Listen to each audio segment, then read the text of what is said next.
नमस्कार दोस्तों, आज मैं आपको सुनाने जा रही हूँ।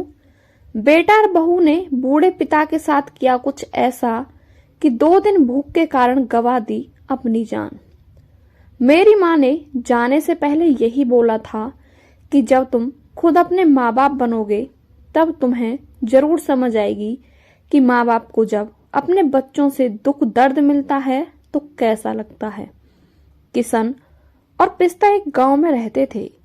किशन खेत में काम करता था और पिस्ता घर पर कपड़े सिलने का काम करती थी। उनके 2 बेटे थे। किशन ने अपने बेटे को पढ़ाई में कोई कमी नहीं छोड़ी।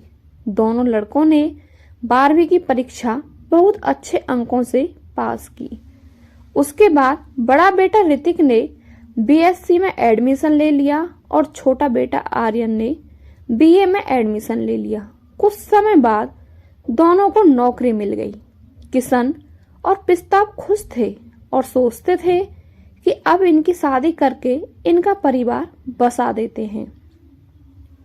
हम तो अब बूढ़े हो चुके हैं, पता नहीं भगवान के घर से कब बुलावा आ जाए।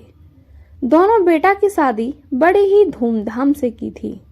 शादी के बाद घर की जिम्मेदारी का ख्याल दोनों बहुओं को ही रखना पड़ता था, क्योंकि कुछ चीजें ऐसी होती हैं जो माँ बाप से नहीं होती हैं।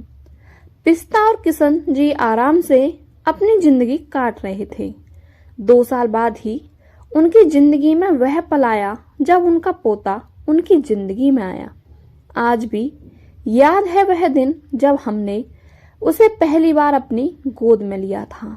मैं और पिस्ता बहुत खुश थे क्योंकि मैं दादा बन गया था, लेकिन खुशी ज्यादा दिन तक टिक नहीं पाई। दोनों बहुओं में काम की वजह से लड़ाई बढ़ने लगी। दोनों भाइयों के दिल में दरार पड़ने लगी। दोनों बेटा ने अलग अलग रहने का फैसला कर लिया, लेकिन माँ बाप को अपने पास रखने के लिए कोई भी तैयार नहीं था। बेचारे बूढ़े माँ बाप एक दूसरे का सहारा बने। बेटा बहू से दूर होने के बाद चेहरे को झुर्रियों ने घेर लिया था। शरीर में हड्डियां ही बची थीं। शरीर को बीमारियों ने घेर लिया था। हाथ पैर चलने थोड़े कम हो गए हैं। आंखों से कम दिखाई देता है। कान भी कम सुन पाते हैं, क्योंकि किशन और पिस्ता बहुत बूढ़े हो गए थे। बीमारी के चलते पिस्ता बहुत बीमार रहने लगी। पूरी रात किशन जी पिस्ता का सिर अपनी गोद में रखकर रोते रहे, लेकिन कोई भी मदद के लिए नहीं आया। गोद में बेहोश पड़ी पिस्ता कब गुजर गई किशन जी को पता ही नहीं चला। किशन जी बेचारे क्या करते, बूढ़े हाथ पैरों में इतना दम कहाँ था। पिस्ता जाते जाते कहकर गई थी कि अपना ध्यान रखना। किशन जी को खाना बनाना नहीं आता था। अब तो किशन जी भीख मांगते और अपना पेट भरते, लेकिन दोनों बहुओं को बूढ़े बाप पर तरस नहीं आया। किसी किसी दिन तो किशन जी को भूखे पेट ही सोना पड़ता था। एक दिन किशन जी खाना मांगने गए तो वो ठीक से चल भी नहीं पा रहे थे, क्योंकि 2 दिन से कुछ भी नहीं खाया था। किशन जी बेहोश होकर गिर गए। जब आसपास भीड़ इकट्ठी हो गई, उन्होंने किशन जी को उठाया तो वो उठ नहीं पाए और गुजर गए।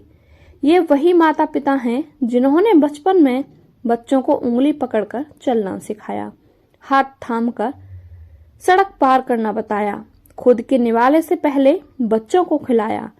छोटी सी बीमारी को माँ पहाड़ समझ लेती थी। दुख दर्द में माँ बाप बच्चों की ढाल बन जाते थे। स्कूल की पहली ABCD माँ ने सिखाई। घर की जिम्मेदारी के बावजूद कभी बच्चों पर कोई परेशानी नहीं आने दी और माता पिता बच्चों के सहारा बने। लेकिन अब जब वो उम्र की उस दहलीज में है जहां उन्हें सहारा चाहिए था, तो अपने ही बच्चों को ये बोझ लगने लगे। एक एक रोटी के लिए तड़प रहे थे। आपको ये वीडियो कैसी लगी हमें कमेंट करके अवश्य बताएं, और यदि आप हमारे चैनल पर नए हैं तो चैनल को सब्सक्राइब करके बेल आइकन अवश्य प्रेस करें। आपका बहुत बहुत धन्यवाद।